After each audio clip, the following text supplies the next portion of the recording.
Hello, welcome to another Scryfall Shenanigans. So last video I did, we went way back to Arabian Nights. And so we're going to go forward quite a bit in time, not way up to date, but certainly more up to date than Arabian Nights. And I thought, you know, I should do a core set.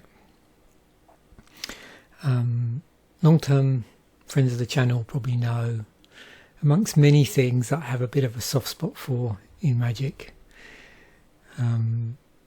core sets is one of those. There's something about them, and that might be, yeah, and lots of different reasons. I did enjoy when core sets first came in and they started putting new cards in,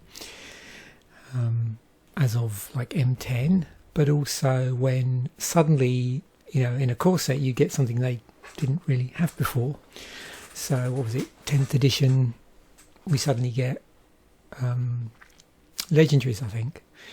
And then if you go way back to like 5th edition, it's like huge, like the set's huge, and you can just play around in 5th edition building all these really simple decks, but there's like tons of variety there. There's even a whole set of pauper decks you can sort of build in early core sets with the two colour combinations. That's all interesting to play around with. So yeah, lots of different reasons. And I suppose there's, I wouldn't say parallels here, but the other thing about which is interesting about doing this series is each time I do a video, I always try and slightly change the way I'm going to go down the rabbit holes, and that's very much a sort of spur of the moment thing, just literally as I'm, you know, putting together these 5-6 tabs without looking at any, you know, the description of the set. Just what do I feel like looking at? So, you know, the previous one I concentrated quite a bit on, you know, rules text and templating and errata text, because to me that was interesting for Arabian Nights, but for this, yeah, not really much interest in that. And as we go through on the prices, you'll see there's not much difference between the text as it appears on the card and the text as it appears in terms of the, you know, the errata text, if indeed it even has been errated. I mean, there's some instances you might get references, you know, since between M15 and now, they've changed, I think, the wording on, you know, when you create a token, for instance. We might notice some stuff like that. So to start with, and this is one of the reasons I mentioned this, something caught my eye straight away. Is if we look at this, a couple of things jump out, and you'll see this actually reflected, some of this reflected in the way I've sliced this. So sometimes obviously I pre-slice this a little bit, but a lot of the time stuff just also jumps out from those slices. But one thing that sticks out, you can see here, is, yeah, we've got 2 cycles in here. Cycle of Planeswalkers and then a cycle of these Souls of. But also, and tied in with that, and where I'm going to go off a bit down an interesting quick rabbit hole with this, because I don't want to, I do want to go back to some other core sets earlier than this in the future, so I don't want to go too far down that rabbit hole. But one thing you'll notice is that it's pretty, you know, colour wise, so we've got 2 in white, 2 in blue, 2 in black, 2 in red, 2 in green. So that completes our cycle. We've got this interesting one-off Planeswalker, which has quite a different template than the others, and it blows up other Planeswalkers. We've also got a sliver, you know, 5-colour Wooburg, and then we've got 3 artifacts. So like I said, we'll go through these in a bit more detail, but it is interesting how, you know, in terms of the mono-coloured stuff, we got equal amounts of that. So that got me thinking with core sets. So let's just quickly, starting off with, oops, That's not what I wanted to do, was it?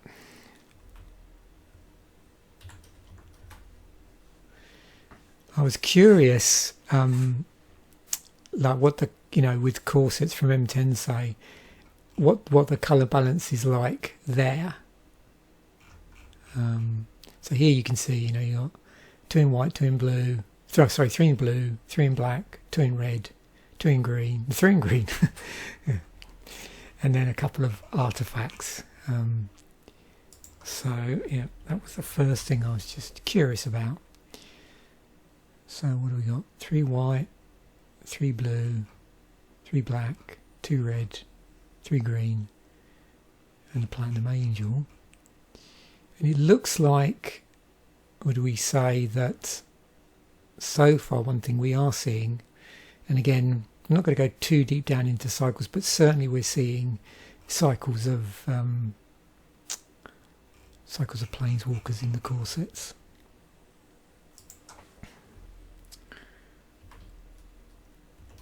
It's 12, yeah.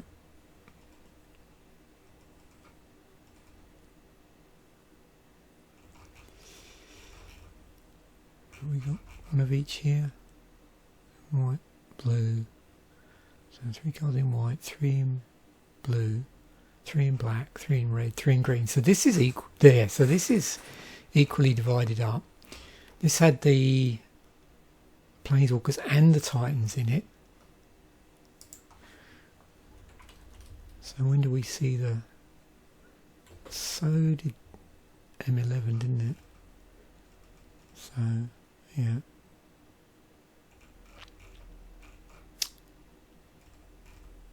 Interesting. So the difference there between M11 and M12, in fact we have Planeswalkers and Titans, but M12 is a lot more equally distributed in the colours. Notice as well, nothing else, no artifacts. One thing, the other reason I like the later corsets, when we got into Mythic, is I always found you had these really interesting cards turn up beyond the cycles. Often here that's not the case, but in the other ones I'm always curious. It's like how you sometimes get this interesting artifact, or a 5-colour card, or a multicolour card, or whatever. But yeah, like I say, M15 is really interesting because of those. What's in those extra, in those slots beyond the monocolour stuff. So here, again we've got full cycle of Planeswalkers, yeah, and then overall 3 in white, 3 white cards, 2 blue, 2 black, 3 red, 3 green, Nicol Bolas, which is 3 colour. Blue, black, red, and a Chrome's Memorial. And then the next one, before we get back to M15, before we get back to M15, so 3 in white, 2 in blue, 3 black, 2 red, 3 green, Darksteel Forge and Ring of 3 Wishes. Okay, but again, cycle of Planeswalkers. Now we will notice when we go through M15, the cycles aren't always consistent. What I mean by that is, like sometimes they'll pull a Planeswalker out of one cycle and put it in with a different cycle. So there's a bit of swapping around here. But as we go through, when we look at the prices, it jumps out a little bit better. So here, just to rattle off what we've got, so Ajani Steadfast, Soul of Theros, Jace the Living Guildpact, Soul of Ravnica, Liliana Vess, Soul of Innistrad, Chandra Pyromancer, Soul of Chandalar, Nissa World Waker, Soul of Zendikar, Garruk Apex Predator. We have the 5-colour Silver Hive Lord, the Chain Veil, Perilous Vault, and Soul of New Phyrexia. It's an interesting set as well. These prices are not egregious. So if you wanted to have a nice set of M15 Mythics, as an interesting sort of subset in your collection. Yeah, not too bad. So most expensive one from the set is Liliana Vess, $6. As I said, I don't need to really go through the differences here and here because they're going to be fairly marginal. There is one I'm aware of that I'll pick out. So Liliana Vess comes from all the way back. The original was it Lorwyn 5. But as I think I alluded to a moment ago, this isn't a straight, reprint of the Lorwyn 5. But yeah, Liliana Vess has cropped up quite a bit.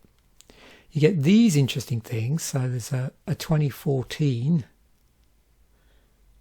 of these interesting cards. So this is the set we're in at the moment. This would have been dual decks. You remember when they used to alternate between themes and planeswalkers?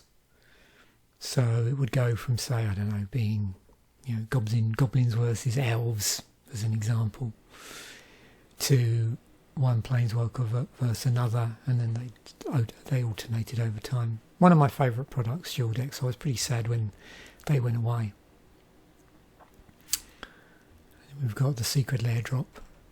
Next most expensive card is the Chain Veil. It's been reprinted in the list and Commander Masters. It's a World Wake. Yeah, you'll notice this. So I think all of the Planeswalkers here were printed as part of this San Diego Comic Con 2014. But you may notice at least one maybe here that was also printed in another Comic Con as part of a slightly different cycle of Planeswalkers. But that card, there was a card in there from here. That was in Arch Enemy. So there's Garruk Apex Predator, 241. Mythic Edition. Yep. Comic Con, Modern Horizons 3 Commander. Okay, I keep forgetting that, yeah. Of course, by then we were into Let's Print Commander decks for everything territory, so yeah. Sliver Hive Lord. 233. Sliver creatures you control have indestructible. It's in the list. Secret Lair drop. Explorer Anthology, and that's online. Commander Masters.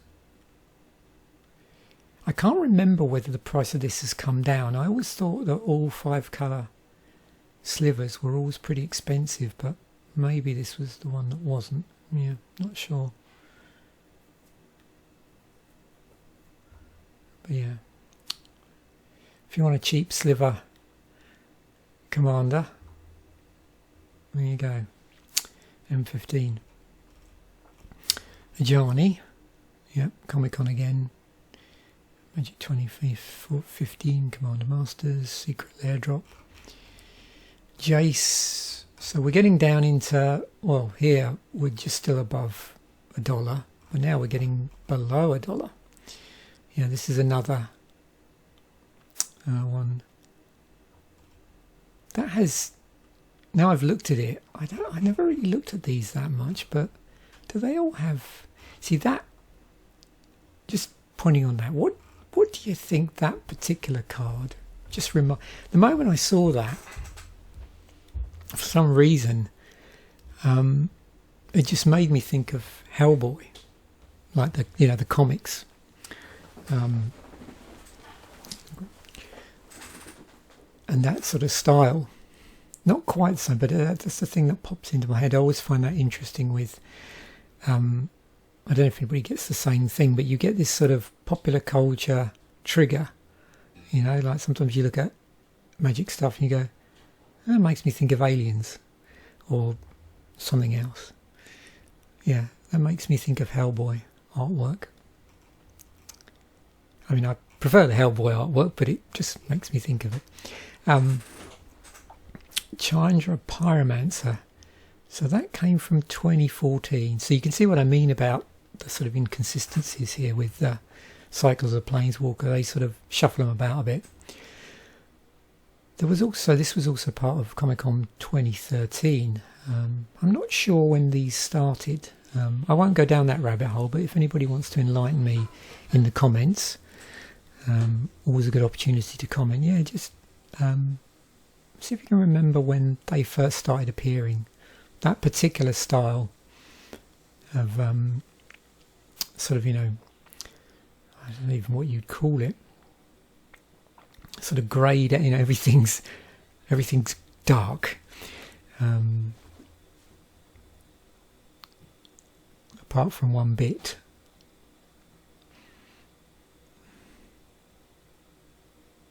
Were they foiled? They were foiled, weren't they? I've never really paid much attention to them. I just know that they were eye-wateringly expensive when they sort of came out. And was that one of the first things that they made sort of available that you could sort of just buy online? Yeah, again, if anybody can remember, you know, outside of like a game store where you could just buy them directly from some sort of WotC website. Yeah, I'd be curious to know when that started being a thing. Yep, another arch enemy. Oh, it's oh, of course there was an online Amonkhet remaster, wasn't there?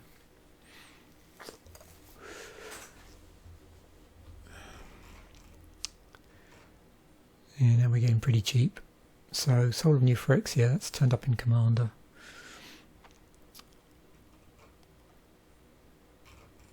Perilous Vault.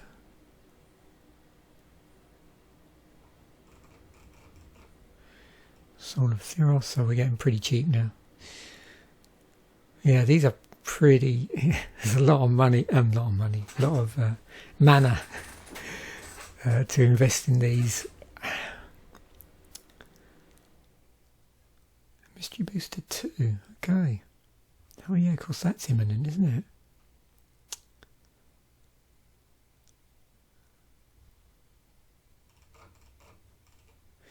Soul of Innistrad. So a few of these are making Commander products. Not all of them. So I didn't include the full cycle. Oh, that was a promo for Jewels of the Planeswalker 2015 then.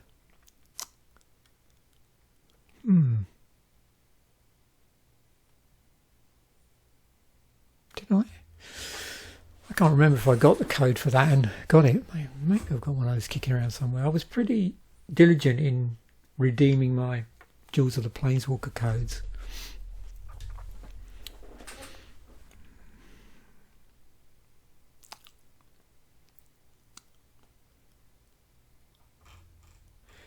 Oh, Soul of Chandelier. Okay. Soul of Zendikar, wow. Well, that was a 2015 promo as well. Must have been in a deck, I suppose. Well, I can't remember if they were always in the deck. I know early on they also released the decks as well. Or for some of the decks anyway, in that first iteration of iterations of Jewels of the Planeswalker. That was in Commander 2019. Was that the... So they did actually use the other artwork for the Commander one. Because in... oh, that's right, because... I did... it just made me think about artwork that's never turned up. That was in the Land Ahoy episode I just released, wasn't it, for the for this. Cool, okay. So, yeah, Cycle of Planeswalkers plus Garruk, which blows up other Planeswalkers. So 2+1 abilities on this. One that destroys another Planeswalker, and one that puts a 3/3 Black Beast creature token with Death Touch onto the battlefield. And then these two other, the minus and the ultimate. So you can see here, like Ajani starts off at 4, the ultimate's -7. So it was, as we've seen before, it's quite interesting to look at the, you know, the starting loyalty and the ultimate. So Jace is -8 with a start of 5. Liliana's -8 with a start of 5. Chandra's -7 with a 4. Nissa is -7 starting at 3. She's got to tick that up quite a bit. And then this is -8 with starting at 5.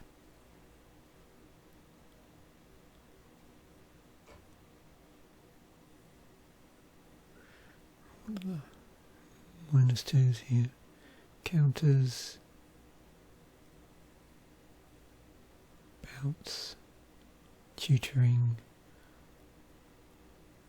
Oh yeah, this thing you sometimes see. So that's actually a 0, but yeah, the being, you know, being able to play a card but just on the turn. So this really sort of selective, instantaneous, must be played thing that you sort of see in, you know, impetuous sort of way of doing it in red.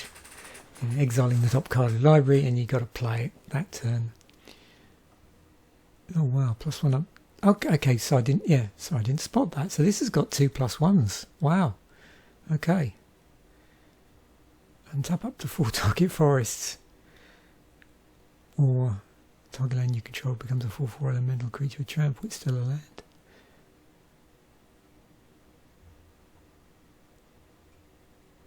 So this one blows up other planeswalkers, puts creature tokens into play, destroys a target creature, and you gain life equals to its toughness. And target opponent gets an emblem. Whenever your creature attacks, you get +5/+5 and gain trample until end of turn. Okay. And Liliana, that was the most expensive card in the set, wasn't it?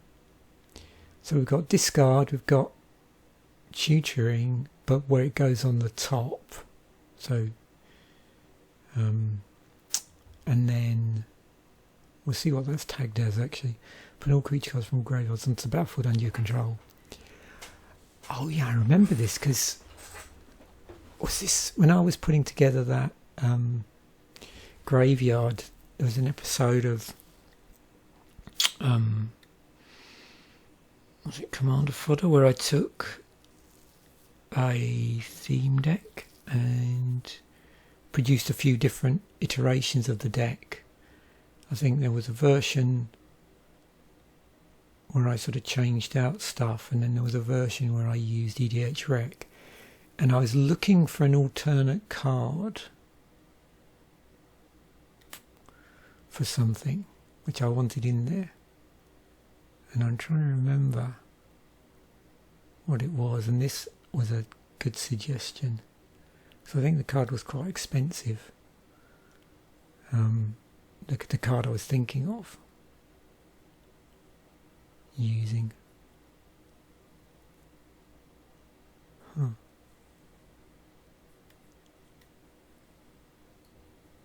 Yeah, I think it was that commander. It was one that I was building.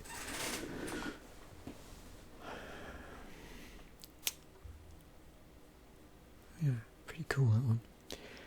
Okay, so let's just go through this. Ooh, lots of rules.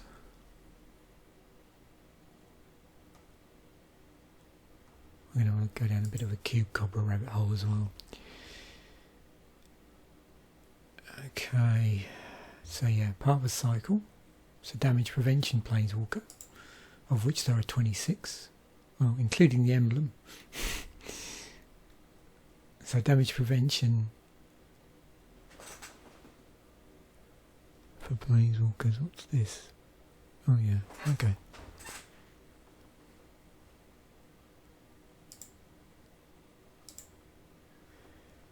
Lifelink, power boost to all, 501 cards in Magic.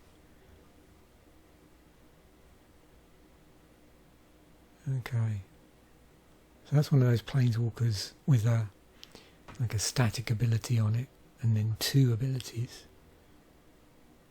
Johnny Goldmane.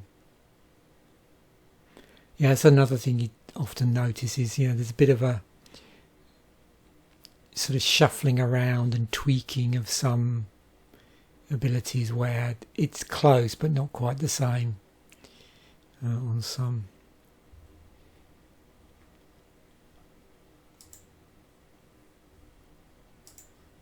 Let's go down here and see where we can end up. I quite like the way this is laid out. Oh, there's all the versions. Well, top cards. When was it cubed with? So, often drafted with Oblivion Ring. And not surprisingly. Oh, Bolt.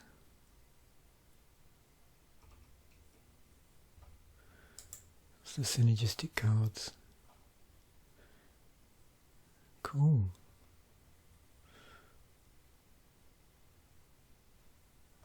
Yeah, I'm definitely going to do some of this stuff in a separate episode, but I haven't quite decided the format yet for that. But I should have a crack at building a cube.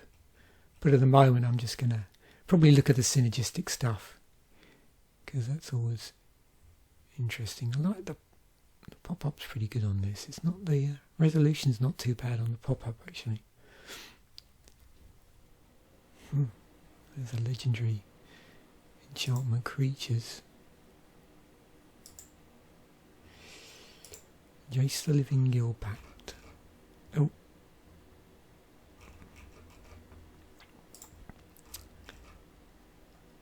Oh yeah, so we've got self-mill on here.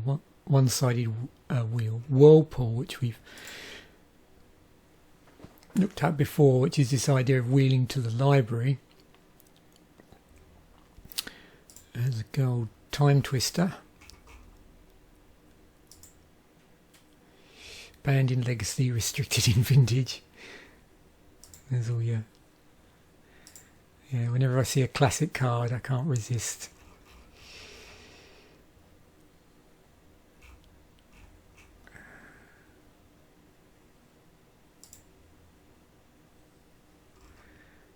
Yeah, part of the Power 9. So, yeah, with the Power 9, I suppose it's not surprising to see several references to other cards. So, you know, stuff where trying to get it to do a similar thing, but not quite as obscene. So it's not quite as powerful. Diminishing returns. Oh yeah, time reversal, of course. From when was that first printed? Did that come from a core set? Yeah, 12. That's it. Magic. Yeah, 2011.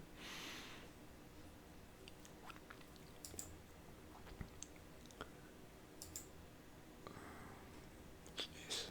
Related to Echo of Eons. Okay. So that was in Modern Horizons, but they got it in Mystery Booster 2 with the Future Sight time shifted stuff, haven't they? It's pretty cool artwork for that one. Yep, symmetrical wheeling.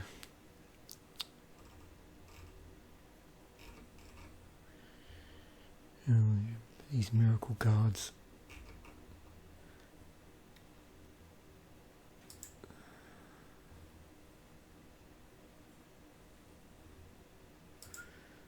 Okay. Liliana.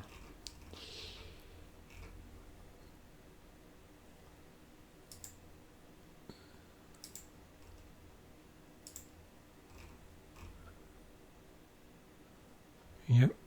Law in 5.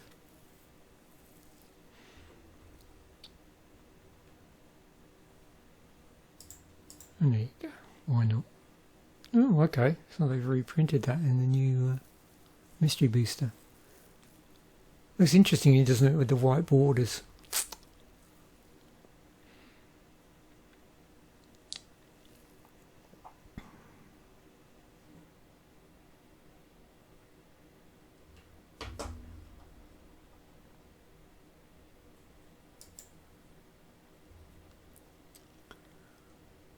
I think.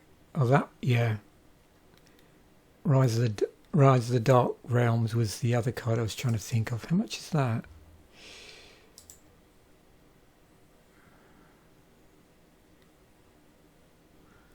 Yeah, maybe that was the card I was looking to play. Yeah, that might be it.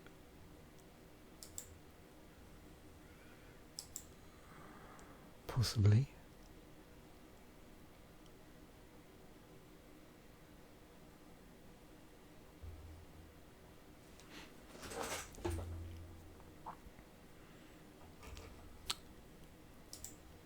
Okay, Cube Cobra.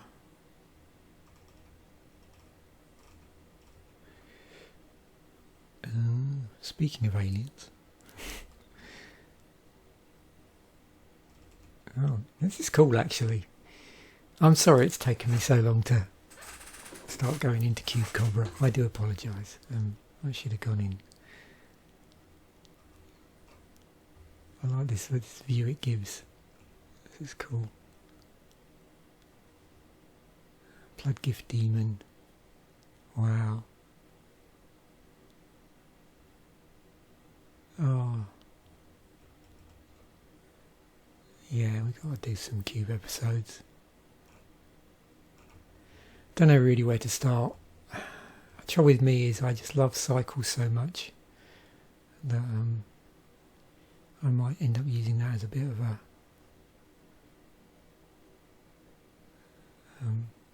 a rod to build around. I don't know if it's such a good idea to do that, but maybe I should just dive in and do a completely unprepared episode where I just go, okay, let's play around with Cube Cobra. Let me know if that's something you'd be interested in me doing, just diving straight in, feet first. I might have to work out how the interface works and get that all registered and all that sort of stuff first, just so I don't make a complete fool of myself.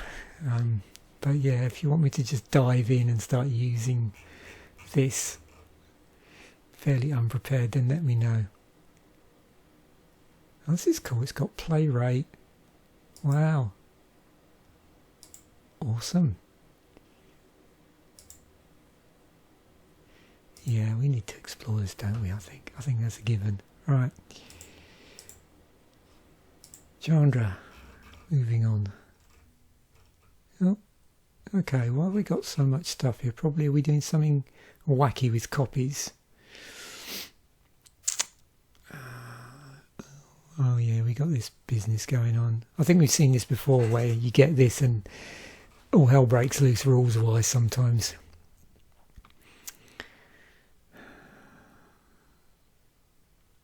When resolving the third ability, you create copies of the card in exile and cast them from exile.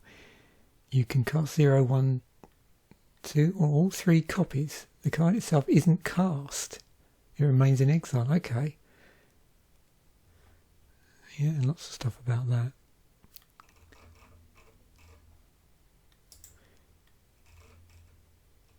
Ooh. Oh, that's it. That's what I was trying to think of. So, this idea of impulsive draw, I was hoping it would be tagged in. I mean, why wouldn't it? Cards which let you cast this turn off the top of the library. Use it or lose it. Yeah, that's the other time I was trying to think of. Use it or lose it. Typically a red card advantage mechanic. For the effects seen on the card impulse, tag impulse. Yeah, because this definitely come up on previous episodes of where I've been using Scryfall. Burn player, copy sorcery, cost ignorer. Okay. Oh yeah, so you're saying you may do this as opposed to playing the cost.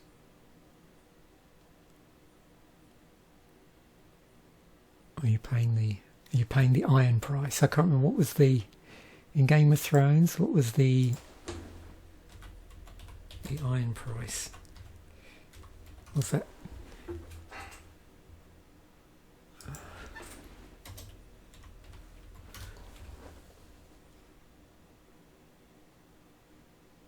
Paying the iron price means seizing something from those one has defeated. Oh no, okay, slightly different.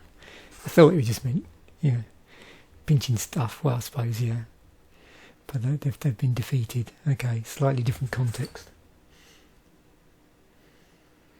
acquiring possessions by taking them from defeated adversaries. I wonder if there is ever any cards where you could say, yeah, that's an iron prize where you're... I suppose that's what the anti is, isn't it? That's a sort of iron price concept, is it? Yeah. Okay, anyway, I've gone off a bit of a popular culture tangent there.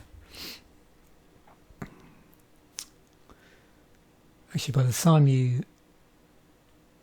see this video, I would have done a little Game of Thrones video, actually, like an Ask Me Anything type thing. So you can muse over that and let me know if you want me to do some more Game of Thrones stuff. I know I've had a few requests. It's a bit difficult at the moment because I'm reacquainting myself with the series and I don't want to make a fool of myself talking about things that I'm not really competent to talk about. There's that, you know. So Mill from Exile. Do we get exile cards from the top of the library? So milling to exile, but that's because it's a side effect, isn't it? Exile. Oh no, so those... So there you are, yeah, so I see. Okay, I'm getting the two muddled up. So this one is your sort of impulsive draw. This one is your exile, but then you get to pick one instant or sorcery.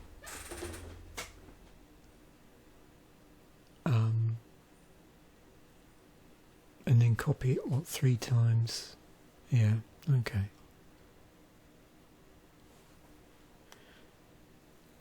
Yeah, so this one you've got an impulsive draw with a cost ignorer.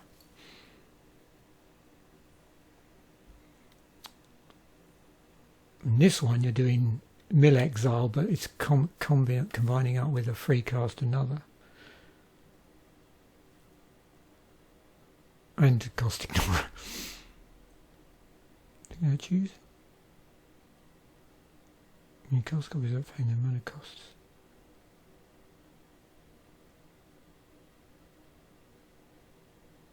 Copy it 3 times. So do you pay the... Have I read that right? Do you have to pay the cost on the original card?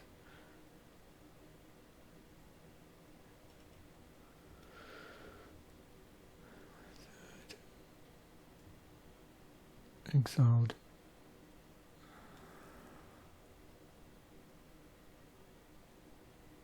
Okay, the card itself is not cast. Okay, yeah, okay, no, I did read that. That's right, yeah. Okay.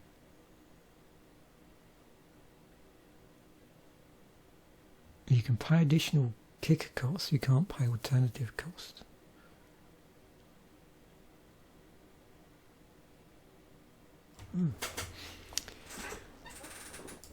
What have we got in here?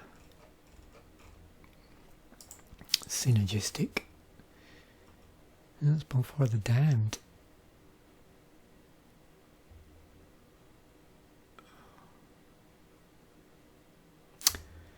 Oh, what's that? That card's made me think of some combo deck. Was it Charbelcher?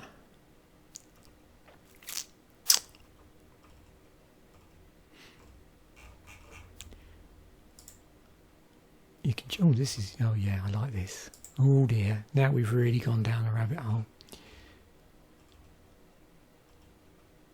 But Charbelcher is actually a... you have to excuse me here. Because I've not used this before. No.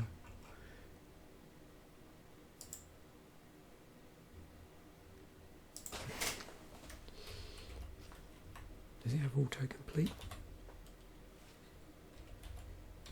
It just made me think of Charbelcher.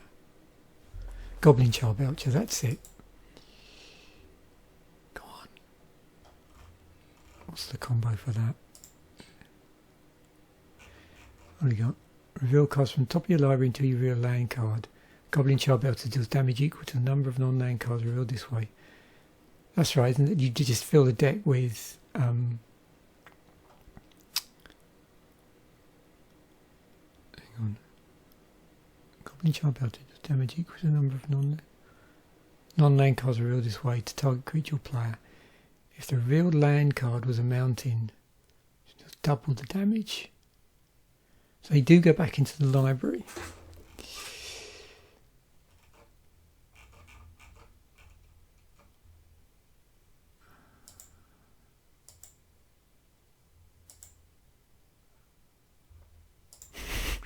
I didn't intend on going down on here, but there's just a landless belcher. Yeah.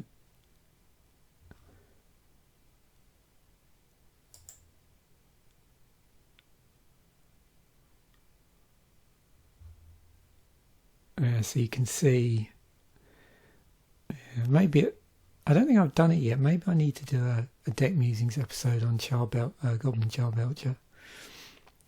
Anyway,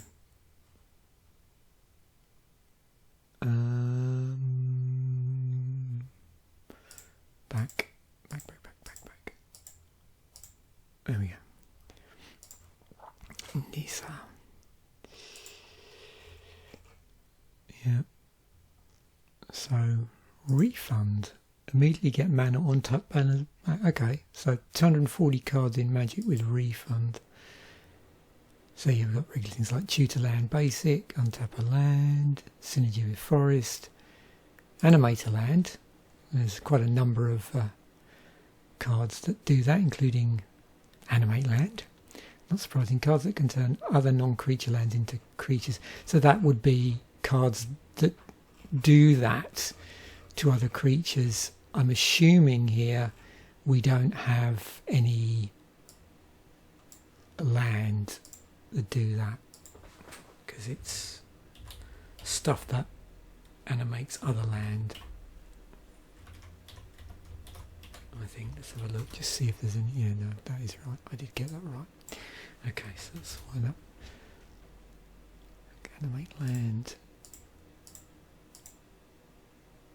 Ooh.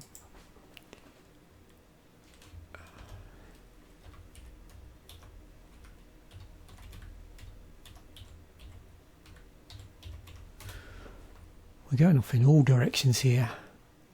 Oh, living land. That's it. Trick. Creatures.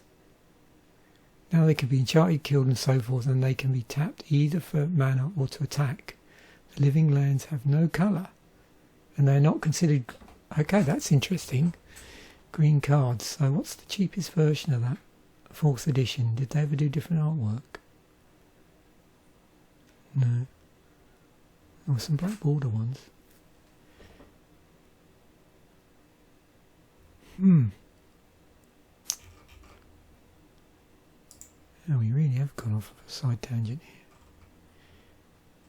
Eudora Grave Gardener. See, I suppose you don't really want cards, or if you had a card in here that said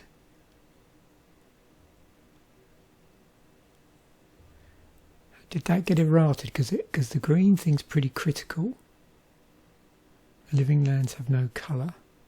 They're not considered green cards. Okay. Yeah, still lands. I'm just, probably think, what I'm thinking about, I'm thinking, cards that say, all green creatures get whatever, those sort of cards. So, yeah, let's see.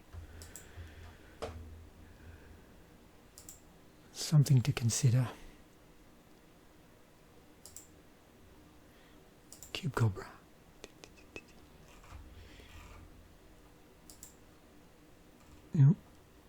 Carrick Relentless. Oh, that's the two-face card.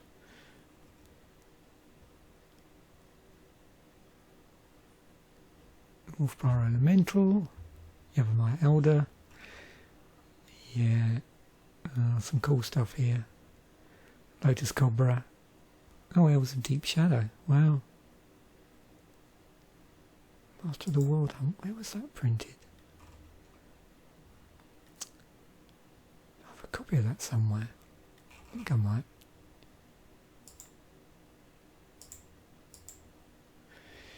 Okay, Apex Predator. First ability can target and destroy a Garruk Planeswalker controlled by another player. Okay. If you activate the third ability, it's legal target.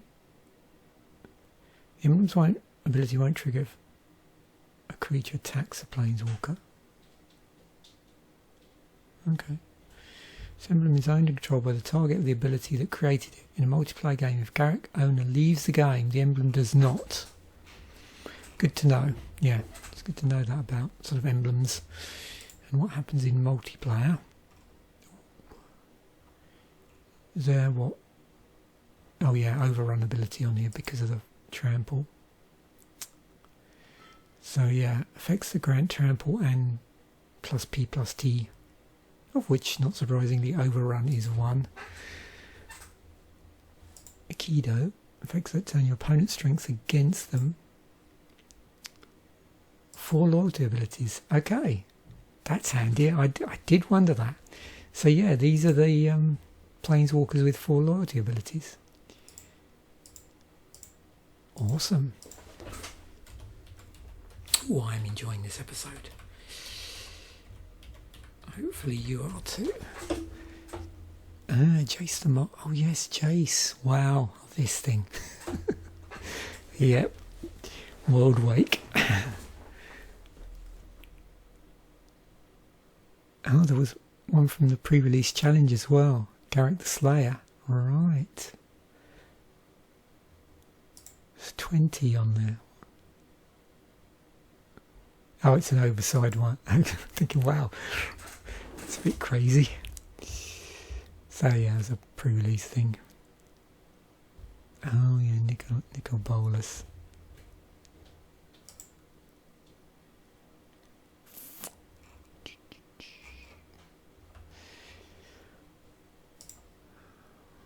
Right. Oh, is there anything else? Unique tokens, yeah. There's a repeatable token generator, which is nice. Okay, let's see what this synergizes with in Cube Cobra. Key runes here. Find and finality. Oh, this Vraska. Relic Seeker. Another Vraska. Wasn't it Vraska was in a dual deck, I think, if I remember rightly. Oh, I remember Rattleclaw Mystic. Yeah. Some very interesting creatures here. Oh, there's Obnixilus. Awesome. Right, avatars. Yep. So let's just go through these a little bit. See if there's anything. So there's, power boost to all, obviously part of a cycle. Graveyard fuel self. Oh yeah, you're exiling it from the graveyard. Activating it from the graveyard. So let's just give these a quick go through. A quick look at some rules here.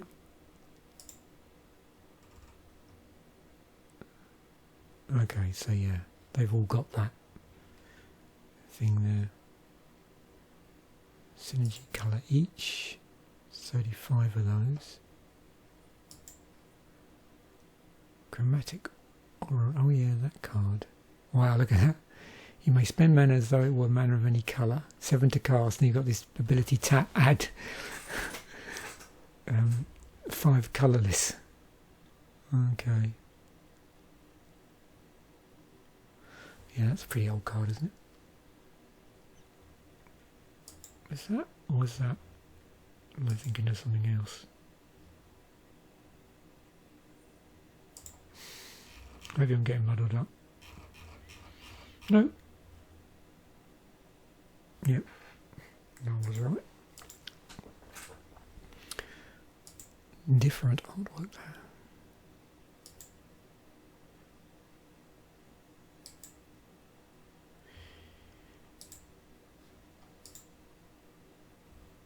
Yeah, so you can see they all have this ability here, which is referenced in the tag. This, graveyard fuel self, activate from the graveyard thing, and then the ability above it is obviously different for different cards. Although you can see what it's doing. It's just a case, isn't it, of it just repeats itself. So you can see you've got the first one, Soul of Chandelier. Look at Soul of Chandelier. Soul of Chandelier deals 3 damage to target creature and 3 damage to up to 1 target creature that player controls. And then 3 and 2 red, you can exile this from the graveyard. Soul of Chandelier deals 3 damage to target creature and 3 damage to up to 1 target creature that player controls. So yeah, and they all sort of are laid out in that form. And then you've got this one, the colourless one, as well. So yeah, so all very similar templating, but just this, like what it does is different. So here we've got pump, first strike and lifelink. Here we've got card draw. Here we've got reanimation. Oh yeah, back to your hand. So cards back to your hand. What's that called? Does that have a special term? Regrowth, is that? I think.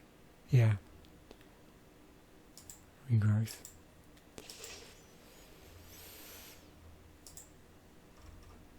And then this one. Oh. Is that a 6/5 for 6? Yeah. Yes, this is a token generator on it. Okay. Which ones do we want to look at? Let's a quick look at this one. Oh wow, okay. You're in unique line type, so there's a whole load of things here where it's better than. Axe Grinder Giant, so there are a load of 6 6s for 6. So would that be 6 drops where it's better? Yeah.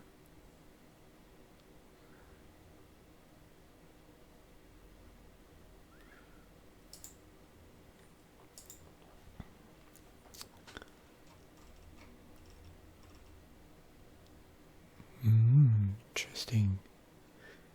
Okay. Good old Steel Hellguy. Oh, that's an interesting set of cards. Far Shrieker. Ring of Zathrid. Okay, Sanguine Bond.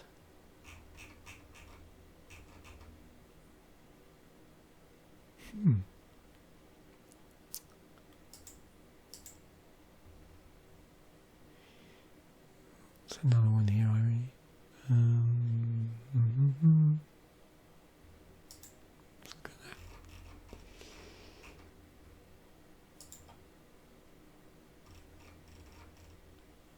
that. Oh yes. Some of my favourites here.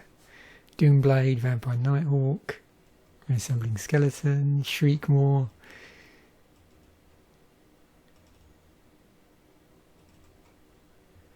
Oh, that's Rise from the Grave.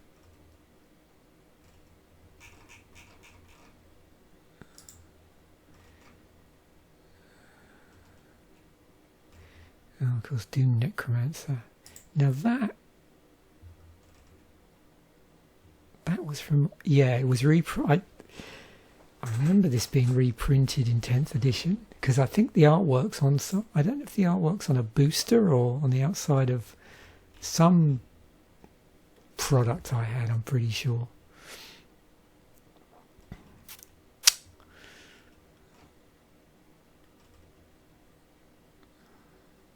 Banshee of the Dead Choir.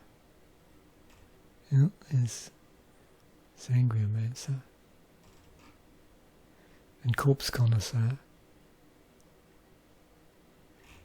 Yeah, loads of interesting ones here for your, your graveyard decks.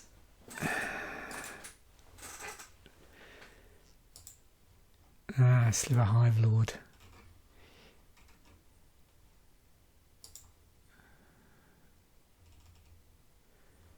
Gives indestructible, tribal sliver. References to Sliver Hive. So if you're curious,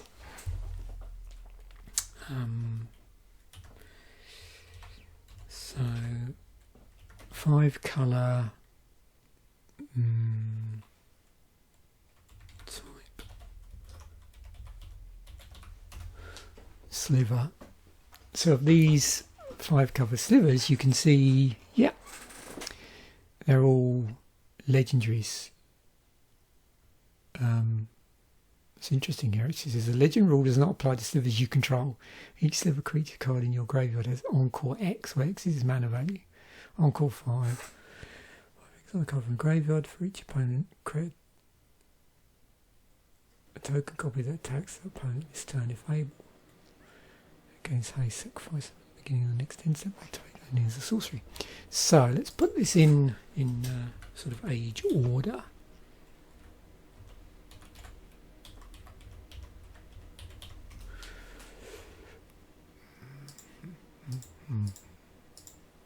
There we go. So we've got Sliver Queen from way back in Stronghold, Sliver Overlord from Scourge, Future Sight, there's our Sliver Legion, Sliver Hive Lord, the first Sliver, and the Sliver Grandmother.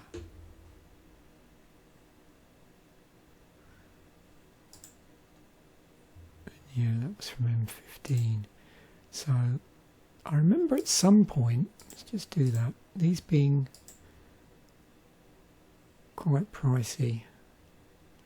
So if I order these by, let's see the ones now that aren't quite so expensive. So I do know this is, yes, $262.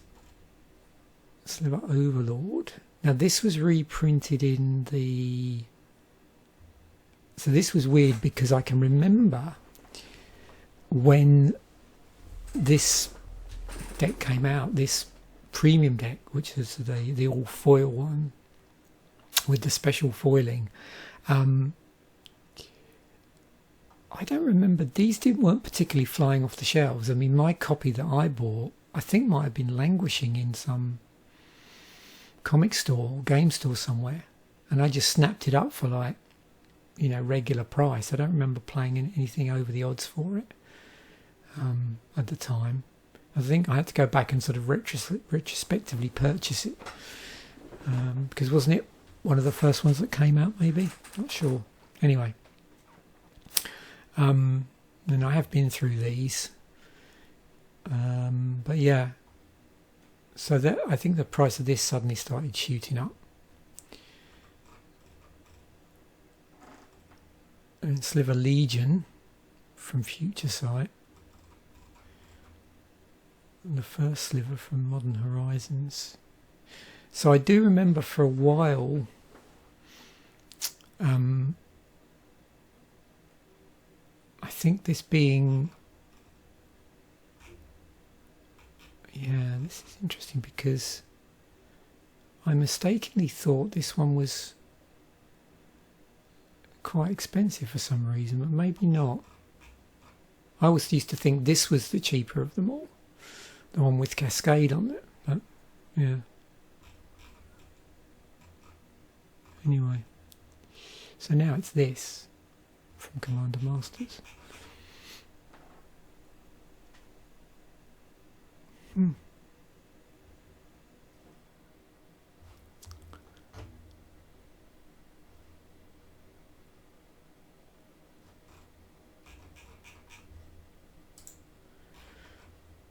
Right, let's have a look.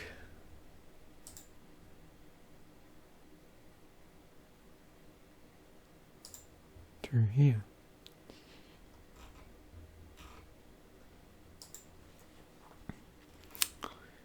Yep, Sliver Legion. Yep, more slivers. Well, no surprise, eh? Yeah, I do have a sliver deck.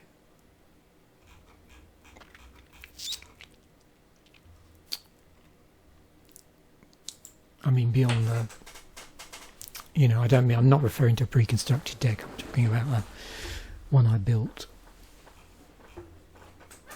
And I'm trying to remember what the commander is actually.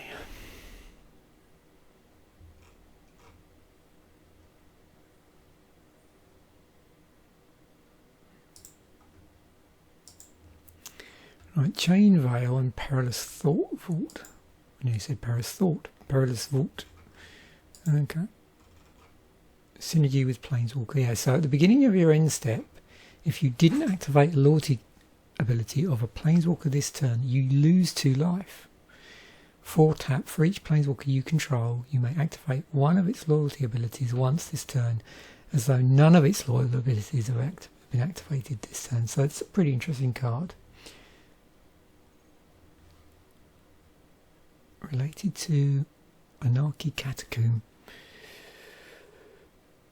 What's that? Planes Chase card? Looks like it. Okay, Cube Cobra. Yep. Not surprisingly.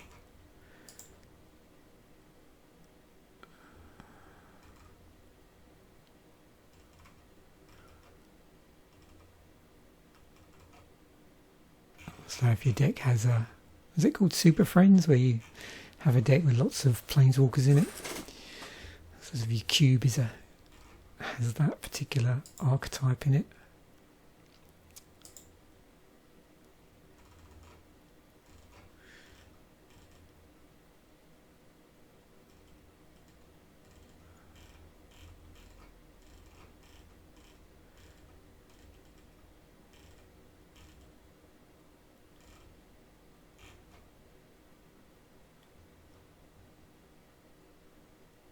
Interesting.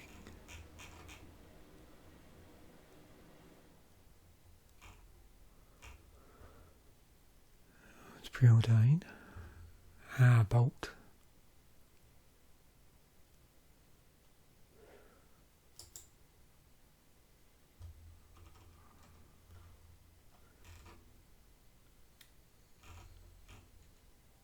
Well, I can't resist it when I see a bolt. I have to click. Remember Chain Lightning as well.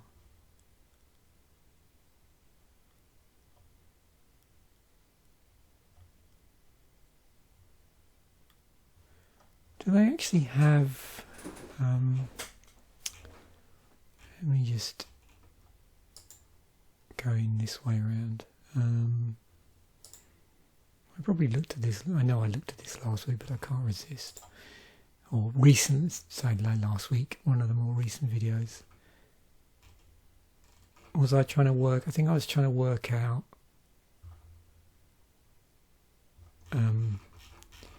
did they ever do, so the old artwork,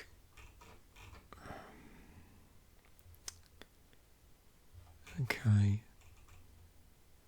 what's this? Oh, those are the online theme decks. Yeah, there was wasn't there like a mono red burn deck for Magic the Gathering Online for Eternal format. I was just curious if you could ever get like proper black border but with the old artwork that wasn't, say, the, you know, this weird 30th edition one. That's interesting. What's that? That's a secret lair drop.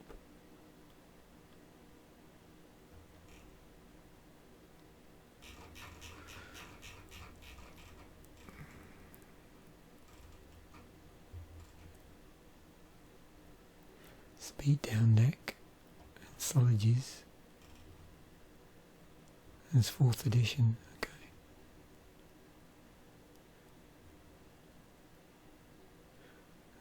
Foreign black border. $59. Okay. It's quite a big difference in the colouring there. I don't know if that's possibly the scanning because of that. Let's cause that.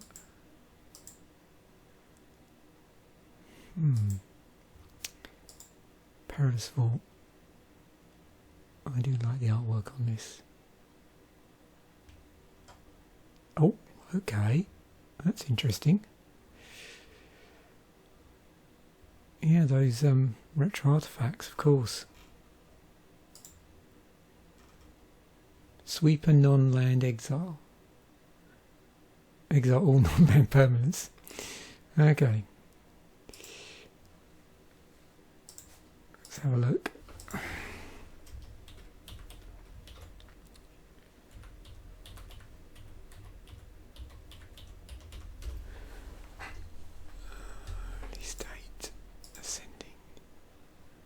Okay, sudden. Oh yeah, this one. Exile all non-land permanents target player controls. Return the exiled cards to the battlefield under their owner's control at the beginning of the next end step. Perilous Vault, Nickel Bowlers. Play of the game. Now, this thing. What's the one? This might no. Yeah, sorry, this is from Dark Ascension.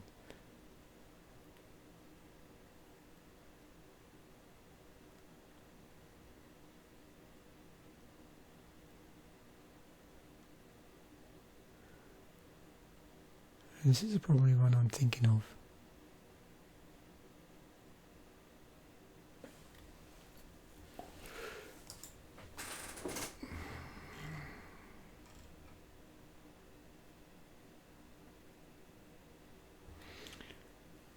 Sudden disappearance delayed triggered ability is countered or otherwise removed from the stack after triggering. The exiled card will remain in exile indefinitely.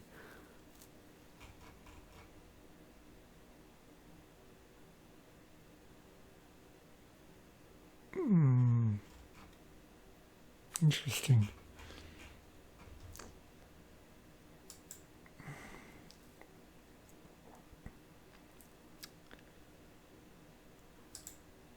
Well, as you can see, it's something you don't see that often in Magic, thankfully.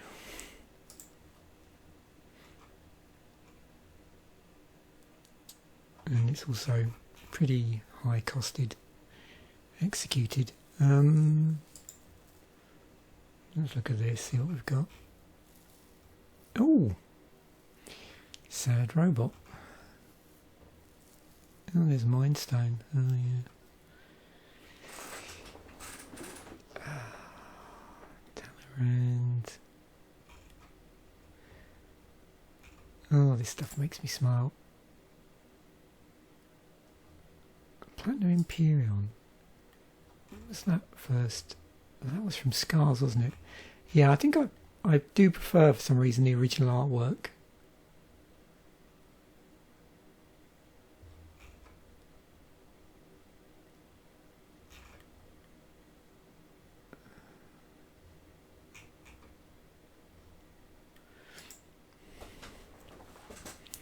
Oh yeah, Lux Cannon. Where did charge counter from Lux Cannon? There's some cool stuff. Oh, we've got to do I won't do it yet. We've got to do a Scars and Mirrodin Mythic episode of Scryfall Shenanigans, I think. I've been trying to avoid doing two ones close together that are this, in the same time frame, because there's a period that I've got real strong nostalgia for in terms of like mythics, from around about sort of Zendikar through to I suppose so Zendikar, Scars and Mirrodin block, and then Innistrad block. There's something about the mythics from there that just really sort of, I see them and I get really excited. So then I go, oh yeah, but I've got to be really careful, because then if you do them one after the other chronologically, it gets a little. I found it. I'm not going to do that so much anymore. I'm going to bounce around a bit more.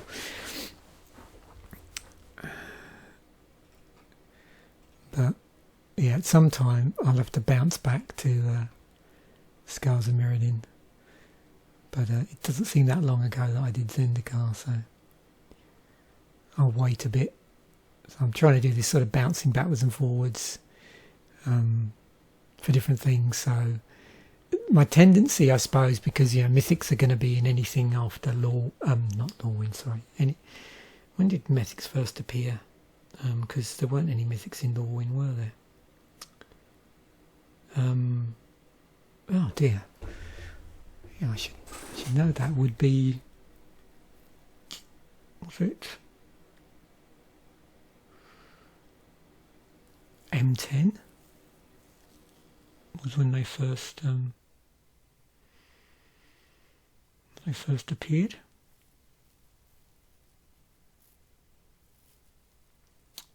Yeah, I'm not sure, Or was it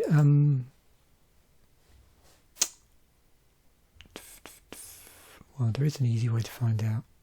Yeah, it's going to bug me now. I'm going to have to look. So if I do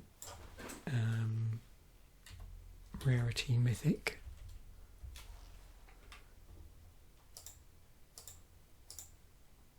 I probably answered this on previous episodes, but I'm terrible. Yeah, sorry, that was it. Shards of Alara. I think I must have mentioned it because we do. I can't even remember now. You see how many episodes of yeah, Shards of Alara Mythics were the first. Yeah, of course, yeah. It's come back to me now. That was, yeah, I did that only at the start of the month and I've forgotten already. Yeah, but that was right. Yeah, that was the first episode I did because it was, that was the first set to have Mythics in it. Okay, yeah. Got it. Oh, what's that? Oh, From the Vault Exiled. Okay.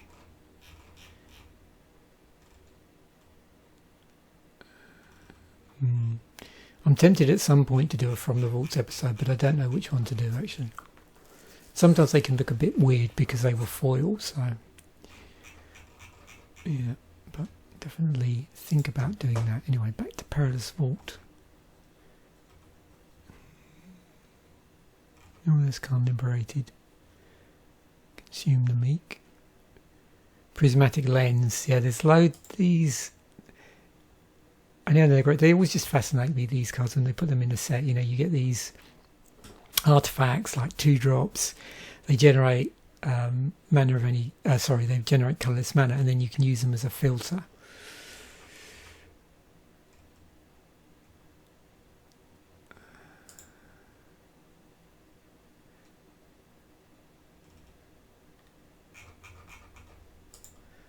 So.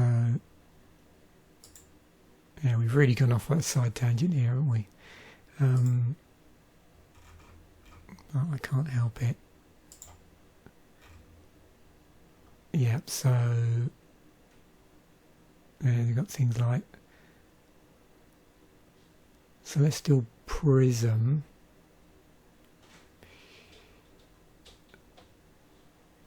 Yeah, that's it. Mana Prism I'm trying to think of. So that's 3 to cast. Same ability. Standing Stones is 3 to cast, and then you've got things like slight variance as well. But this one doesn't have that. It is just purely 2 to 1. Not great. 3 to cast. Yeah, it's only. Yeah, it's interesting, isn't it, when you look at mana rocks, the sort of power level on those over different sets, and their placement within certain sets and other things as well is interesting. So, final thing, let's just look at the order against the EDHRec ranking. So we've got the Chain Veil. Surprise, surprise. I'd expect that to probably bubble to the surface. Solemn Euphyrexia, Livid Hive Lord. Then 3 Planeswalkers, Perilous Vault, Garruk, Chandra, Soul of Innistrad, Jace Living, Guild Pack, Soul of Zendikar, Soul of Theros, Soul of Chandalar, and Soul of Ravnica. What's this? here. Anything else I wanted to look at? There was something, yeah. Let's go in. Here we go. So yeah, we get down to the high synergy cards.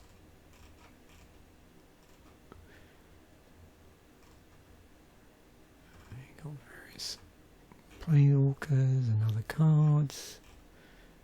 Top cards. What sort of planeswalkers does he get played with?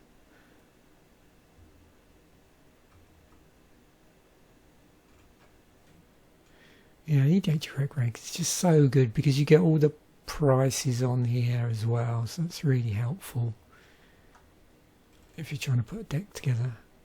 This is just yeah, I mean these three sites, and there's lots of awesome sites on, you know, that I use repeatedly, but yeah, like, oh, this is, yeah, we definitely need to have a poke around in here.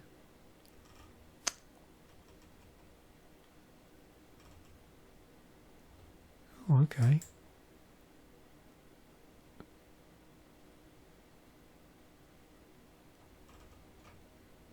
Wow.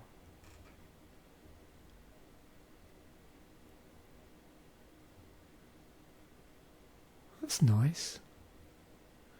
What are the Fallout ones like? See, for me, I think, you know, there's something about with Soul Ring. Let's just do this. Yeah, there's something about this original artwork. I mean, I think I do have, I'm trying to remember, I think I've got one copy of the original artwork, possibly. I'm a bit hazy on that. Because I think I just decided I wanted to buy a revised edition, but yeah, I'm not sure. I'll have to look in my it's either in a deck or it's in my that sort of commander toolkit I put together. Can't put in there.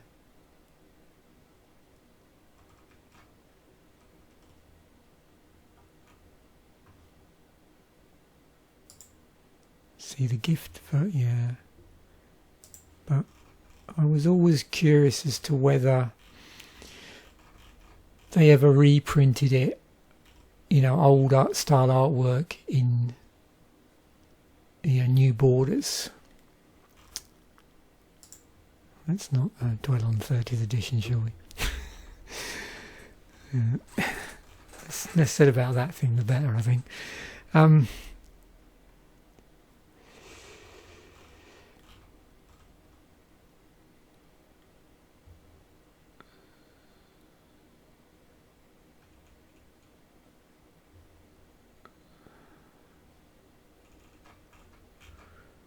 Yeah, I mean, I wonder if, yeah, I just wonder what would happen and what context they'd reprinted it in if they did do this. Like, I mean, I'm assuming if they produced a copy of this with the original artwork, and I mean, you're not going to put it in. I mean, there's no way this is going to end up in like standard.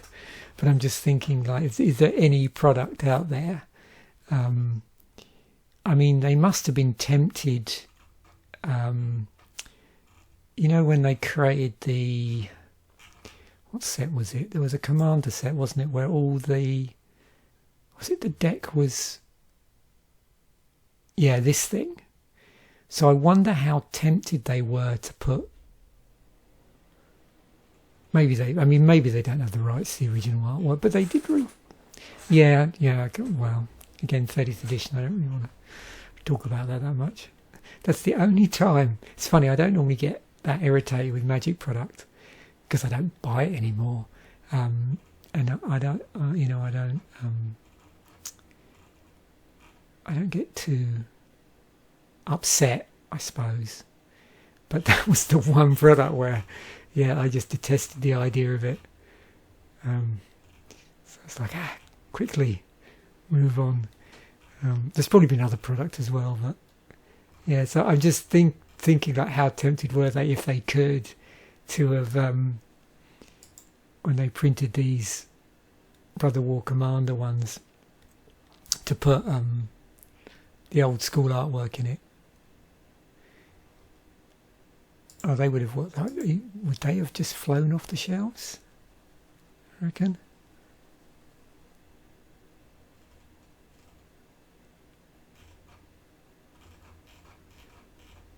I'm trying to think for like, how long was I only really aware of the two pieces of artwork. Like, when did I become aware of Sol Ring? I mean, it's probably just before the Commander product came out. And the first time I would have acquired one would have been the Commander 2011. I'm not sure if I do have a From the Vault Relics or not. Again. But yeah. And then later on, I'm pretty sure I'm sure I've got one copy somewhere, unless I'm getting muddled up and it's on Magic the Gathering Online. So there we go. Well, I thoroughly enjoyed that. Hopefully that comes... You never know with these how it comes across, because they do go on for an awful long time. And it's interesting when you're doing it versus when you're watching it. You know, that level of excitement you get when you do this, and you just go, oh yeah, that card. And it sort of brings back all sorts of nostalgic memories, and also just discovering really interesting tags. So thanks once again for watching. Bye for now, and I will catch you in a future episode.